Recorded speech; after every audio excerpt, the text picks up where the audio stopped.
বন্ধুরা, কচুর শাক খেতে আমরা কম বেশি সবাই পছন্দ করি, কারণ বাঙালিদের ঐতিহ্যবাহী রেসিপির মধ্যে কচুর শাক একটা অন্যতম রেসিপি। আজ আমি রান্না করব ইলিশ মাছের মাথা দিয়ে কচুর শাক। তো রেসিপিটা তোমরা দেখতে থাকো। রেসিপিটা পারফেক্টলি করার জন্য থাকছে অনেক টিপস অ্যান্ড ট্রিক। আচ্ছা, ড্রিম কিচেন উইথ ভিলেজ ফুডের নতুন একটা রেসিপিতে তোমাদের সবাইকে স্বাগত জানিয়ে আমার নতুন রেসিপিটা শুরু করছি। আজ আমি রান্না করব ইলিশ মাছের মাথা দিয়ে কচুর শাক। প্রথমেই দেখতে পাচ্ছ আমি বেশ বড় সাইজের একটা কচু নিয়েছি, এটাকে আমি কেটে নেব। তো ডগার দিকটা পাতাগুলো আমি কেটে নিচ্ছি, যেহেতু অনেক বড় কচু এতটা আমার লাগবে না। তো কচুর শাক হয়তো তোমরা অনেকে কাটতে পারো না, যারা না পারো দেখে নাও কেমন করে কচুর শাকগুলো কেটে নিচ্ছি। তো বন্ধুরা, সমস্ত কচুর শাক কেটে নিয়ে একবারে আমি রান্নার কাছে চলে যাচ্ছি। আর আমি যে পদ্ধতিতে আজ কচুর শাক রান্না করব, তোমরা যদি এভাবে রান্না করো দেখবে একদমই গলা কুটকুট করবে না, আর খেতেও দুর্দান্ত হবে। সবাই একদম আঙুল চেটে পুটে খেয়ে নেবে।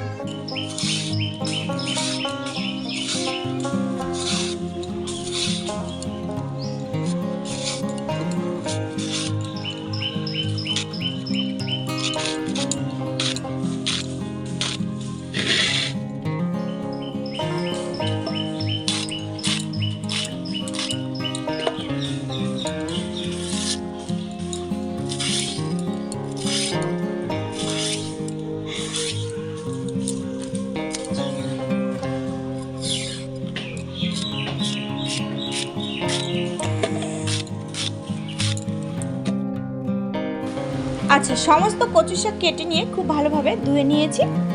এবার উনুনটা ধরিয়ে উনুনে কড়াই বসিয়ে দিয়ে একে একে সমস্ত কচু শাকগুলো কড়াইয়ের মধ্যে দিয়ে দেব।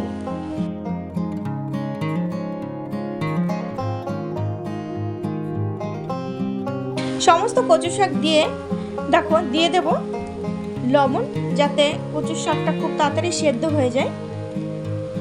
আর দিয়ে দেব একটু জল। জলের পরিমাণটা একটু বেশি দেব, কারণ একটু বেশি জল দিয়ে যদি কচু শাকটা সেদ্ধ করা হয় তো তখন কিন্তু আর গলা কুটকুট করে না। তো জলটা তো আমার ফেলে দিতে হবে। তো দেখতেই পাচ্ছ কচু শাকটা কিন্তু আমার প্রায় সেদ্ধ হয়ে গেছে। তোমাদের তুলে নিয়ে একটু দেখাচ্ছি, দেখো। আর এবার আমি জলটা খুব ভালোভাবে ছেঁকে নেব।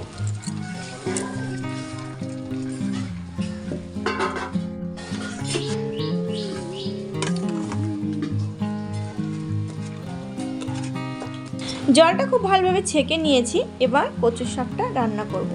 তো কড়াইটা পরিষ্কার করে নিয়ে কড়াইটা উনুনে বসিয়ে দিলাম, দিয়ে দিলাম সর্ষের তেল। এবার ইলিশ মাছের মাথাটা আমি তেলের মধ্যে ভেজে নেব।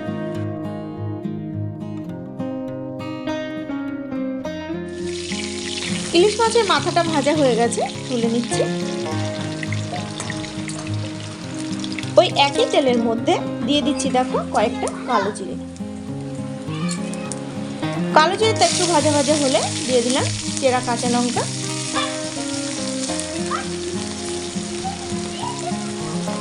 এবার দিয়ে দিচ্ছি পেঁয়াজ রসুন, আমি কুচিয়ে নিয়েছিলাম, তো পেঁয়াজ আর রসুন দিয়ে দিলাম।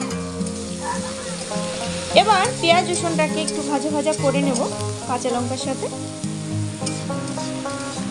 এখানে যদি তোমরা পেঁয়াজ রসুন না খেতে চাও সেখানে স্কিপ করতে পারো, নাও দিতে পারো। এবার দিয়ে দিলাম সামান্য হলুদের গুঁড়ো।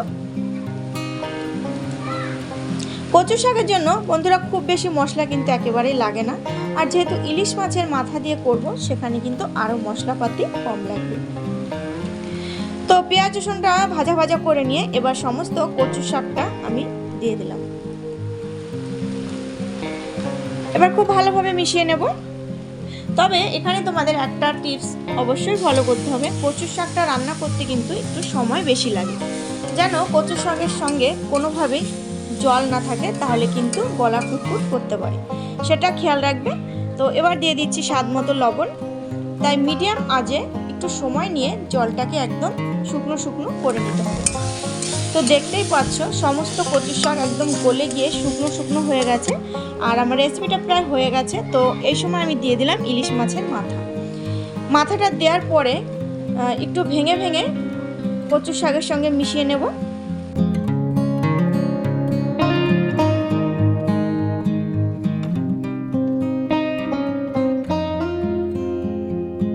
আর তোমরা দেখতেই পেলে অনেকগুলো কচু শাক ছিল, তো একদম শুকিয়ে নিয়ে দেখতেই পাচ্ছ অল্প হয়ে গেছে। তো এইভাবেই কিন্তু রেসিপিটা বানাতে হবে। তো বন্ধুরা, রেসিপিটা কেমন লাগলো কমেন্ট করে জানিও। আমার ছোট্ট পরিবারে নতুন বন্ধু হলে অবশ্যই চ্যানেলটি সাবস্ক্রাইব করে নিয়ে পাশে থাকা বেল আইকন অন করে আমার ছোট্ট পরিবারের পাশে থেকো।